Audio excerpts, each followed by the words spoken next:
live. So let's start.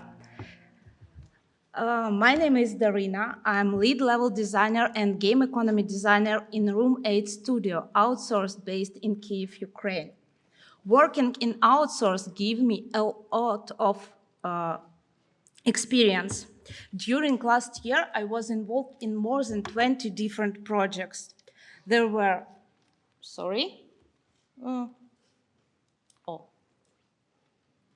yes, it's me. Yeah, do you see me? And this is my experience. I was involved in more than 20 different projects. There were RPG, collectible card game, match 3, battle match 3, strategy, etc., etc., etc. There were also a free-to-play model, model with a subscription and prepaid game model. Creating the in-game balance is unpredictable process. One day I work with a method of less square, next day I work with the combinatorics, then the theory of probability to creating the gacha, then anything else, something another, absolutely another. And each game has new challenges because each game has individual mechanics and each game has the economy itself really individual. But I use one method for all games where the game economy is needed, the method based on the macroeconomy modeling that helps me find the balance in a long run. Now, guys, we don't have a lot of time, so let's start. The session will be divided into 3 parts. The first part will be about balancing, the second part will be about the pricing, and the third part will be about the inflation.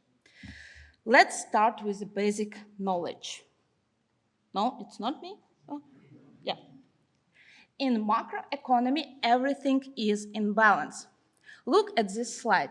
This is the state of equilibrium formula that shows us that the outcome equals the expenditure and expenditure equals the input. It means when you buy a hot dog for $2, the seller gets $2 as an income. You spend $2 as the expenditures, and the economy of this country produces the output, the hot dog, that costs $2. $2, $2, $2. This is the balance of macroeconomy. But we also know that the real-life economy has a lot of problems and is imbalanced. We have such problems as an inflation, market failure, unemployment, etc. What does it happen? The macroeconomists have created balances comparing the different parts of one thing.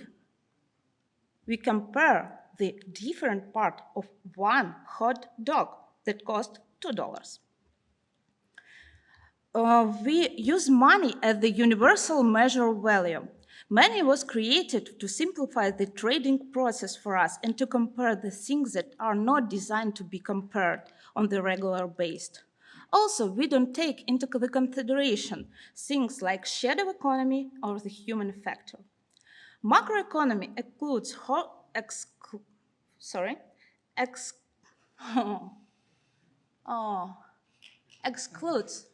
excludes, thank you.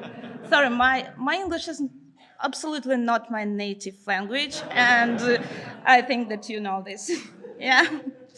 So, and I'm a little bit nervous because this is the first time, my first time on the GDC at all, and I'm a speaker, so it's a little bit.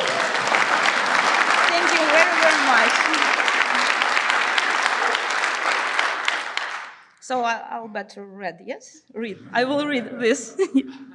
So macroeconomy excludes the house chores, friends' help, and every single thing that we cannot calculate the market price for. To create the balance, we take one thing, the hot dog, you remember, yes? And decompose it into 3 parts: expenditures, income, and output. But this is still the one thing. Let's proceed with macroeconomy models.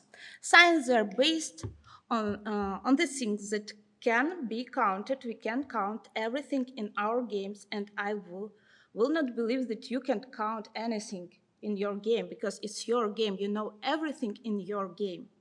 So we can count everything, and macroeconomic modeling perfect fits to creating the in-game economy. Because any game is created with a set of rules that players can't break not using cheats or tricks. Also, all relationships between elements, items, resources, currencies, perks, stats can be counted in the game. Nope.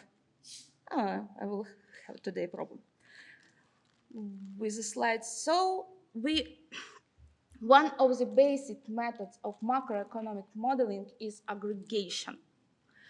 Aggregation takes the collection of units with properties and behaviors into a mass group called the macroeconomic agent.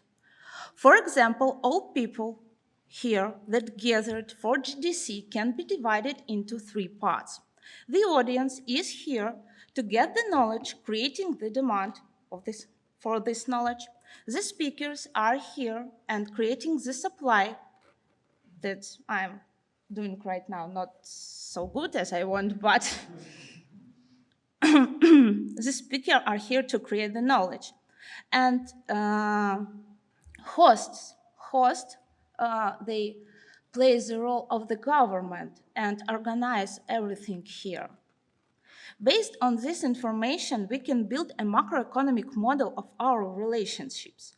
We use aggregation to understand the behavior of the economy in general as well as its part. Let's back to the modeling.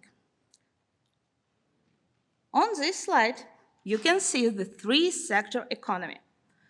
Macroeconomy doesn't take into account anything that connecting to personal features like your property, salary, etc.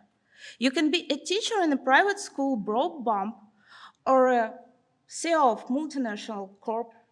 We are also the households, the macroeconomic agents that macroeconomists call the households. The households includes everyone, all people, every member of society. There is also one more macroeconomic agent, firms, whose main goal is to maximize the profit.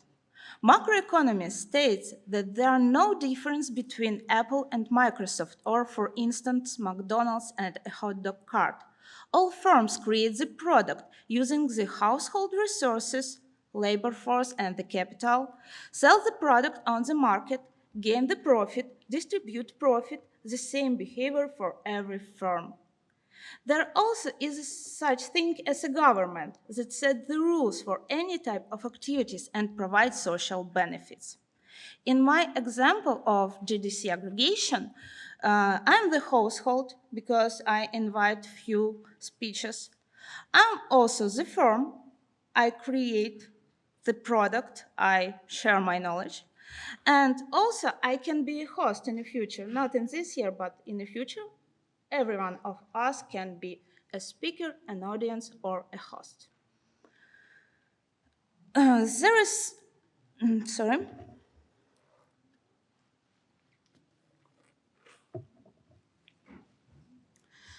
The three-model economy, called also autarky, the closed economy. It doesn't exist in the real world, but in the game world, we have innumerable examples of this economy. Let's proceed with one of the favorite games. This is the Economy of Might and Magic 3. I really love this game. That was the first PC game that I played. I spent like dozen hours to playing and finding the best strategy and best town and the hardest town. And I tried to create something new, like trying to win without a lot of armies, but using the artifacts and I try to find the different strategies of winning in this game. We have a hero. The hero explores a map, spends armies to capture towns, households that give the player labor force and the capital, army and resources. The amount of resources is limited by the map. So when all given resources on the map are discovered, and by resources we mean towns, dwellings, mine, miles, artifacts, piles of random resources, and all towns are upgraded, there would be no source available for stocks replenishing. Towns, and this is a little bit strange, are households, the source of capital and the labor force. The main expenses of a town are its own upgrades. Player can have resources to capture the town, upgrade the building, buy all armies or not. It's all about the balance. Heroes firm can capture the town. The aim is a profit maximization. Gather the most powerful army and open whole map. Armies are the investment into economy. It is absolutely similar to the real life. The player can choose whether he would use armies as an investment to explore a map or like the undistributed profit to defend a town. From time to time, the government, represented by the game designer, interferes into this game turnover to take armies for a player as taxes or, on contrary, to provide injections into the economy by announcing the week of growth. Do you remember the week of growth? This is the most wonderful thing in this game, the week of growth, but you don't have money for this week.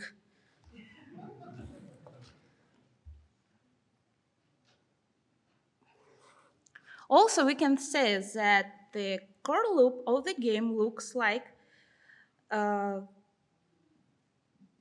this three-sector economy model, which is similar but based not on the actions of the player but on the resources flow. We often show that at the core loop the sinks of the resources and the income, but we don't connect it with the macroeconomy modeling. So, as we can see, the particular model can be used for any game with a player progression, but remember, not with the microtransaction. About microtransaction, we will talk a little bit later. If the core loop of the game looks like an action phase followed by the reward followed by the upgrade with reward, we can use this model. But no, note that I've put a player as a firm because the player as well as the firms longs to profit maximization. Any kind of profit will do. It can be a map exploring, power gaining, top place on the leaderboard, winning every PvP battle. This is the income for the player. And this is a profit for player. You can also think that the shops in the game are also firm, but this is not true. They give a player resources and upgrades as the households in real life and earn money for this, like salary and capital income. You can also have guilds in your game. Guilds become a firm in this model. And individual player can also be a firm in this model if they can create an output without a guild, like small firms and conglomerate in the real world. Guild can help the individual player to earn the profit faster, grow faster, and earn benefits of using the guild shop.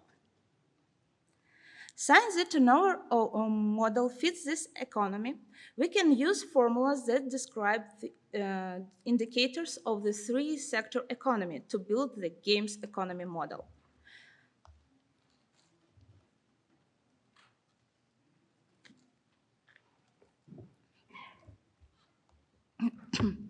And now I want to share with you my own principle of setting a maximum point and the minimum point of in-game economy. Generally speaking, I take all the content that is planned to be used in any game as a maximum point. This can be seen in Heroes of Might and Magic 3, where the maximum point is the output of every fully upgraded castle, mine, dwelling, etc., which equals the maximum GDP. To balance the economy, we need to create the equality of income, expenditure, and the output. I count what player can create, earn, and what player can spend. In such case, I also count the potential gross domestic product as the maximum income that player can get in one day or one move. This is the top amount of income that could be acquired by the best player, the best, the best, the best. He know everything on the map. He don't need to spend any time for exploring. He just play the best. And we as the game designers know how to play the best in our game. I hope so. So I count the potential gross domestic product to balance the economy and to create the limit, the maximum amount of resources that the player can earn for one move, one day, or one time period that I count in the game.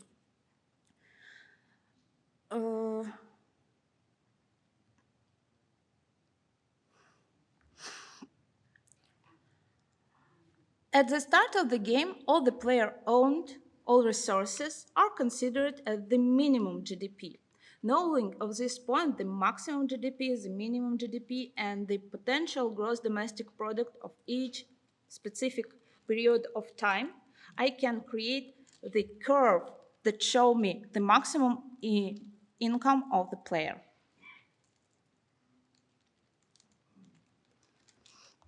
Then we need to think about values and currencies. The economists created few theories of value, for example, cost of production theory, labor theory, exchange theory, monetary theory of value, etc. Using different values measure, we are trying to find the universal method of comparing things that were not designed to be compared, like water pool at the backyard to 3-week vacation at the Bahamas. We cannot understand what the benefit will be for us the better, but we can compare the prices, yes? 4 years at the university or buying a car, what is more profitable for us? We know what? The studying, of course. Maybe I can be an Uber driver and earn money faster than at the university. I don't know. Using the formula of the state of equilibrium, you can create your own value measuring methodology of your game. You will not find the correct prices. You will create them with the needed numbers. On the slide, you can see the example in Heroes of Might and Magic 3. We have an income, we have an output, and we have an expenditures. And we can compare different things. We can compare money and our creatures. We can compare and find the value of each creature and in money and the value of each resources in few creatures or few stats. We can compare everything.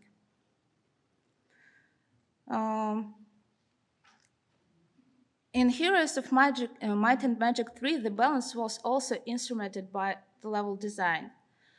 So I want to share you one example of creating such flow as describing in the model as I use when I was creating the idle game.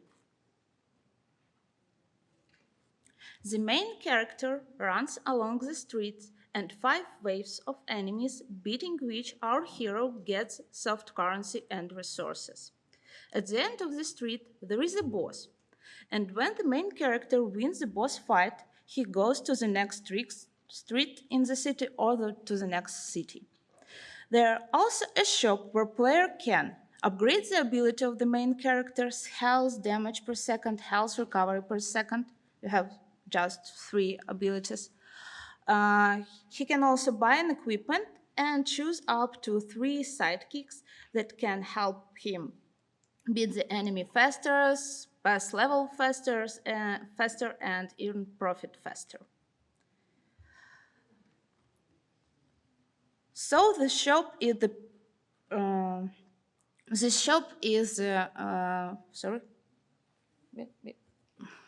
The shop is a source of product factors, similar to labor and the capital in the real life. We have upgrades here. Product factors are used by the main character firm to beat the enemies faster and to create more profit faster. And we game designers are the government. By passing streets with waves of enemies and bosses, our hero creates a product, coins and resources. Alongside this, we can say that the hero creates another type, absolutely another type of product, the content that he passed. We like looking from another side.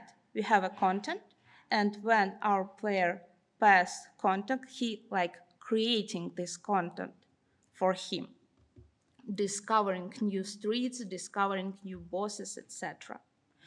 Our maximum output is our content, cities, streets, enemies, and bosses. To create the content, player must increase production capacity with the product factors from the shop. He must pass bosses with a certain set of abilities. Let's compare the non-comparable things. We have next initial conditions. For the soft launch, this game has 10 cities that contain 50 streets in a total levels. Also, we have an art of these streets of 4 seasons in 2 states, day and night. So we have 50 levels in 500 levels in total. With knowledge of the average time of playing and the number of sessions in a day, we found that the player will spend 4,680 minutes in our game, average player. Next step, we choose the way we want we want the player to progress. It can be linear, or it can be exponential, or it can be a power function. Such options allow retention for different players in the respective way. On the slide, you can see the different options. There is an exponential formula, power formula. So I point like the maximum and then choose one of the needed progress as I want to choose in my game. Uh,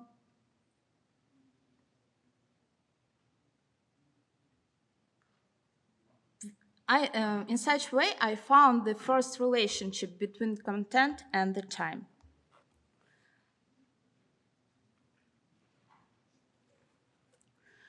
Then we need to choose the right numbers for a player. Different players love different numbers. For example, the casual players don't like to spend the sums larger than a 3-digit number in one price. So I think that what first initial price I want, like 2 coins, 10 coins, 200 coins, 700 coins, etc., and then create the maximum number of my income. In such case, we decide that it can be 2.5 million in soft currency. We can also make it a little bit later when just we say that the maximum, our maximum income, our maximum output will be X. And then when we understand all our relationship, we can set right digit numbers. As this is an idle game and the player will play a lot, and the numbers will be much more larger as at the start of the game, we choose like the maximum number was 2.5 million. And by this way, I find the new relationships between the income, the soft currency, and the time. So I know how many soft currency need my player earn at one specific point of time, or how many coins cost 1 minute in our game. To create the different emotions of a player, I add some variety to the process. I like to use economic cycles for this. We can use cycles for an income flow, for cost, or for both. For example, we can limit the income at the night or at the winter if we have them in our game. In our case, I have used the standard saw-shaped difficulty curve. So the cost will grow as the points of pressure. The points of pressure were bosses. Not all bosses, of course. The player needs to feel the reward. He needs to pass few bosses without any problems. And in such case, I create a hook with the first session when my player don't have to need a lot of points of pressure in the first session. Uh, After this step, I can find relationships between the boss power, hero abilities, and time and soft currency. This is the most hardest part of creating the balance because often game designers that create mechanics of the game are trying to create brand new, absolutely interesting new and brand new ability, and their imagination has no limits. In most difficult cases, I conduct the field testing and gather the statistical data. I make calculator in Google spreadsheets and try to find the best way and try to find the best user behavior in such case, and can compare different things, absolutely different things in my game. Just believe me, you can compare everything because macroeconomics compare absolutely everything in our life. Uh, then I combine these two charts, this beautiful chart. Uh, And when the player's expenditure exceeds the income, the player needs to wait or grind previous streets. This is an idle game, so the player will earn profit even if it's online. Towards the situation of income overflow, I limit the offline incomes. Let's look at the chart closer. Yes. This is the first part of the game. At early stages, the player has resources and his income covers his expenditures. Later on, expenditures, for instance, power of hostile armies increase. Victory over enemies requires that the player accumulates power and stocks up on resources. Next, we have a stage of a small surplus of resources, bonuses for a boss, for instance, as a reward for surviving the complicated period. On this stage, I can already compare all existing resources, abilities, bosses, power, equipment, sidekicks power with the time and soft currency. Such a system could work only with an absence of any kind of imbalance like random. In Heroes of Might and Magic 3, it can be illustrated with diplomacy, when some natural creature join Heroes' army during first moves. They change greatly the whole balance. They just turn the expenditures into income and as a future investment as well. This new army can help me with, in the future battles. I can left it in a town, etc. Honoring the heroes of might and magic in classic scenarios, such function as diplomacy doesn't work with the first creatures the hero explores. In the terms of economic science, it's called the Keynesian multiplier effect. That is the helix where extra investment turns into the extra income, which in its turn becomes the extra investment and start a new loop. It is highly important not to have extra investments resources that bring long-term profit based on chance. So what we need to do is to build the model, determine the things that brings us extra investments, and make sure that there are no random factors that can give you the boost for the economy. And that will give you the ability to prevent such situation. On this chart, you can see the yellow line. I don't know Can you see it? So the yellow line is a little bit above the two previous charts. So when we give a player a possibility of over investment in his powering, we can have a really bad situation. But our balance just can be ruined. For example, in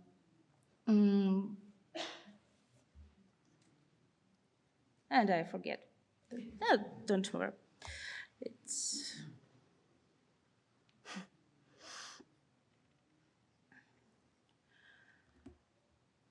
uh, no, I don't forget. It's about using the dynamic difficulty system. We can avoid this situation if we will use a dynamic difficulty system in our game. When our game will react on everything that our player have found, earned, and how is he playing, how he is playing. For example, if our player is overskilled, we can increase the difficulty curve for him using the dynamic difficulty system and count everything like difficulties, like the points, skills that he needs to earn the next time when he will face to face to this pressure point. We can count it using the macroeconomy models. We can count when we find the PGDP, potential gross domestic product, and we compare this potential gross domestic product with the difficulty pressure point that he need to face in next step. Going back to the multiplier effect, we could see that the investment looks like the microtransactions or in-app purchases. Here I want to mention that there is the fourth sector economy, where one more macroeconomic agent is involved. This fourth sector is foreign sector. In real life, we pay for the import and investment with the money that turns over in our country economy. In its turn, in the game economy, the in-game economy could be imbalanced due to the absence payment in soft currency or resources for microtransactions. It can cause similar to the Keynesian multiplier effect. Free-to-play games show the great solution of this problem. Patience wall are designed method to reduce the effect of extra resources injections. Also, everything that you can buy in a casual games are not the investment resources. This is one-time, one-use resources like 5 lives in the mastery games, like a booster in any other type of game. This is not the investment. This is one time, and this thing is just one for one use. How to avoid this? In plain terms,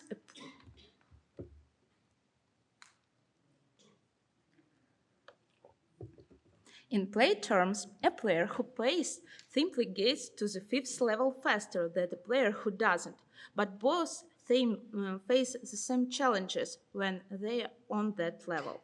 Another good example is new skins purchasing.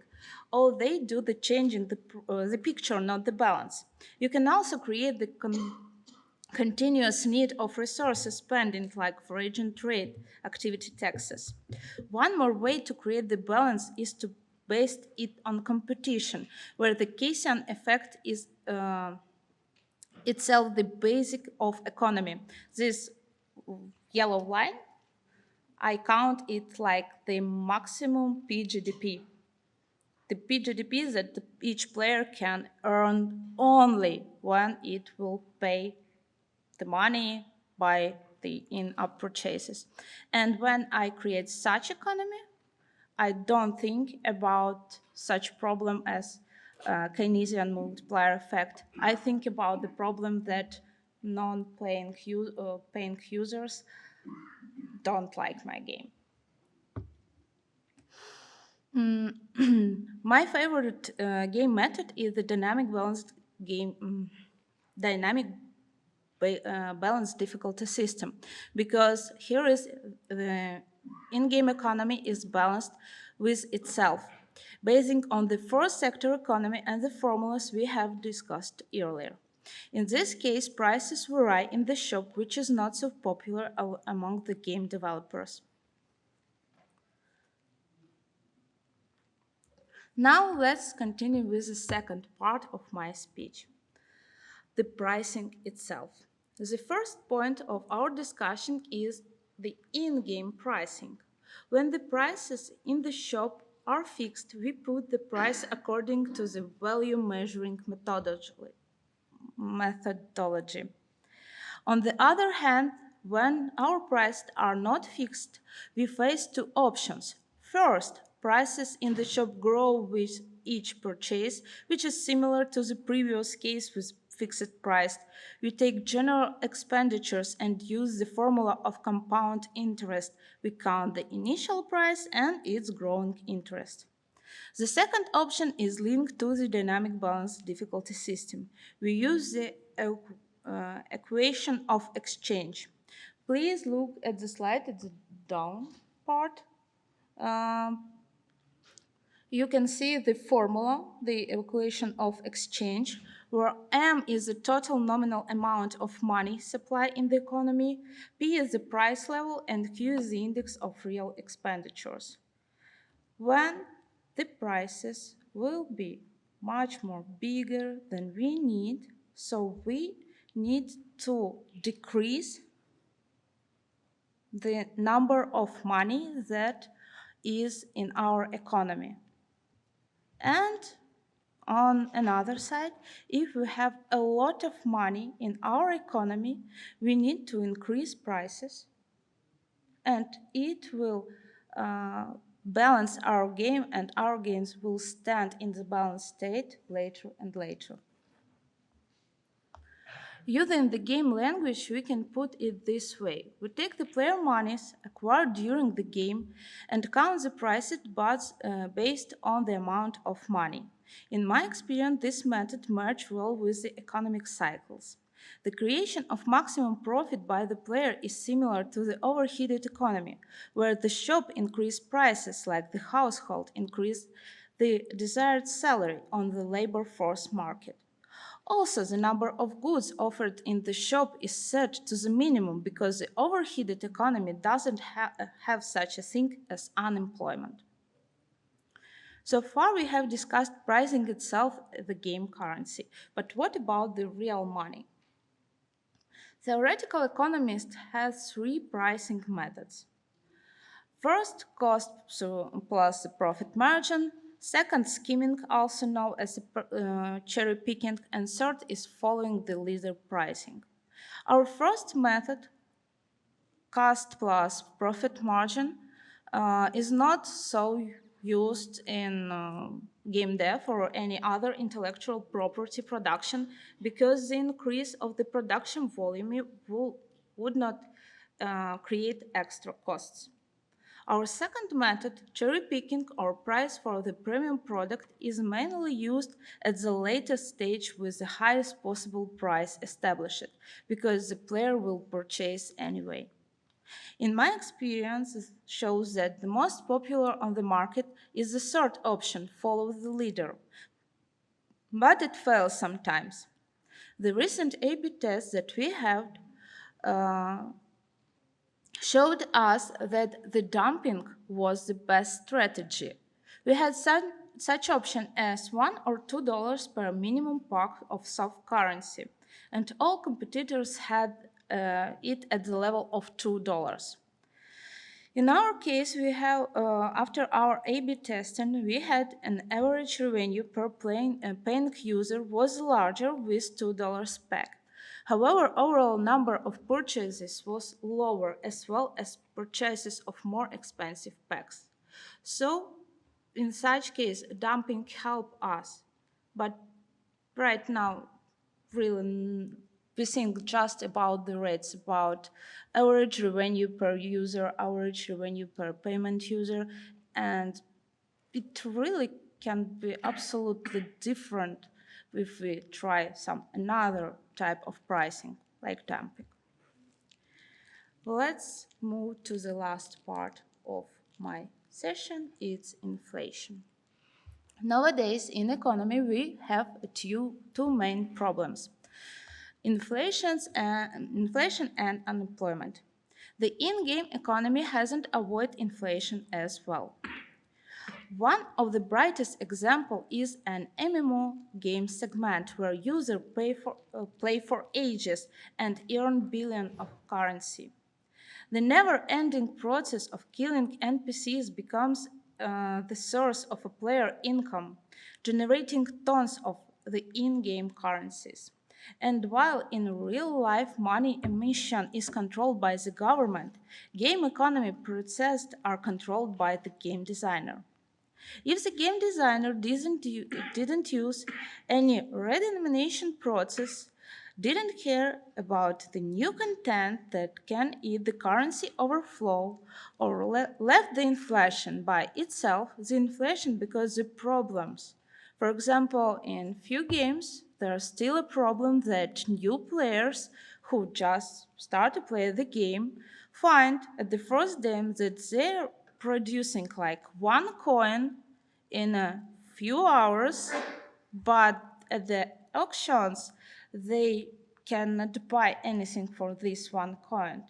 Anything that is really needed for them cost billions and billion coins. The redenomination is the process changing of face value of banknotes or coins using in circulating currency. It can be useful in the game that has tiers of product factors like weapon tools, tiers of bosses, different auctions based on the player level.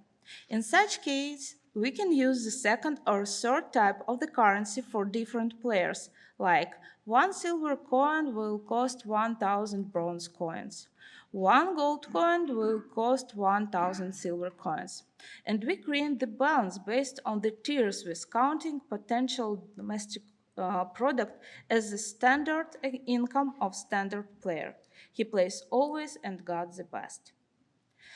As we know, the government uses monetary policy to deal with inflation.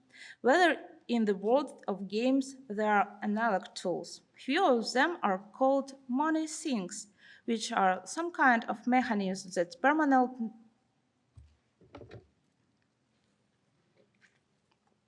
permanently removes. There is not vodka here, I swear, just water.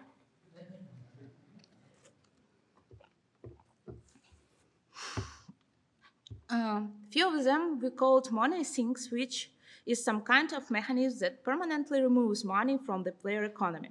For example, warping wearing out.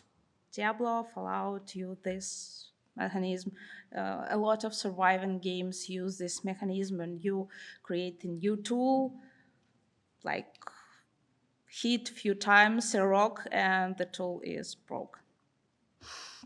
This is the weapon wearing out. We can also use auctions taxation. Yes, taxation. Taxation. Taxation. Sorry, thank you. Taxation.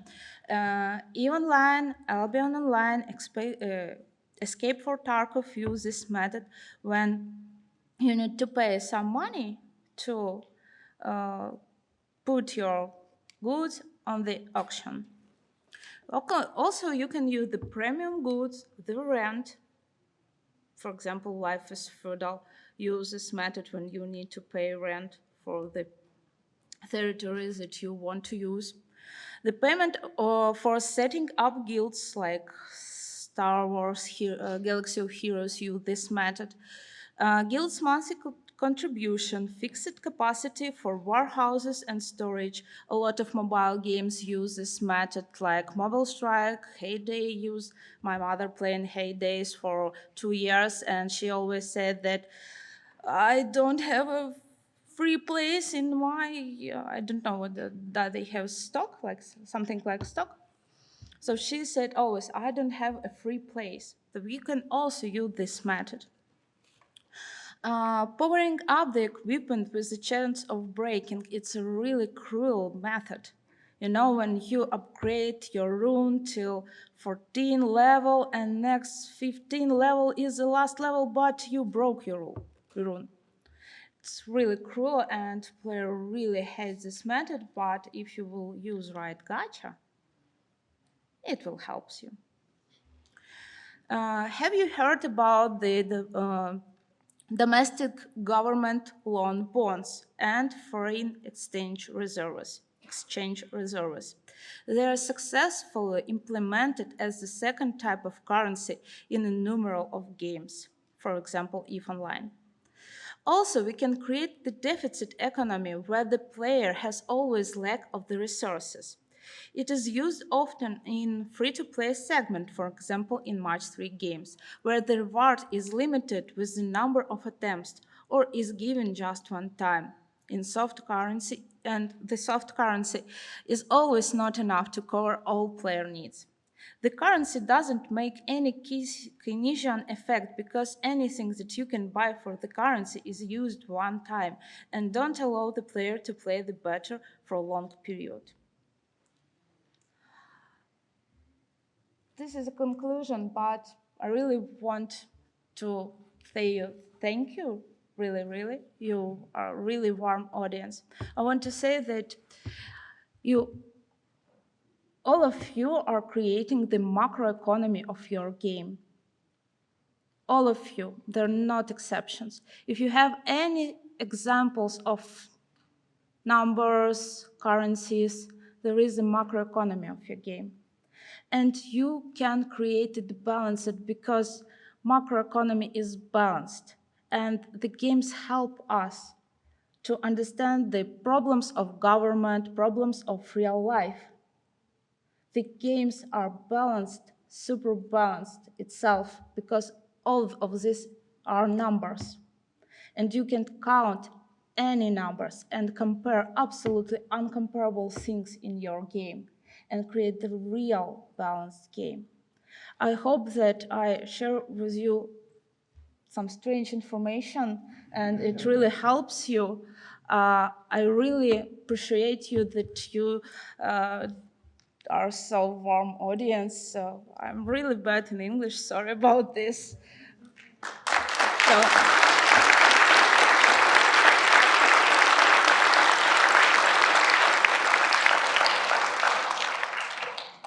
then I'm sorry, there must be another slide with my mail. Whoa. Yes. So if you have any question, you can ask them right here because this will be a Q&A session, or you can just mail me at any time, and I will answer you in any questions that you will ask me. Thank you very, very, very much.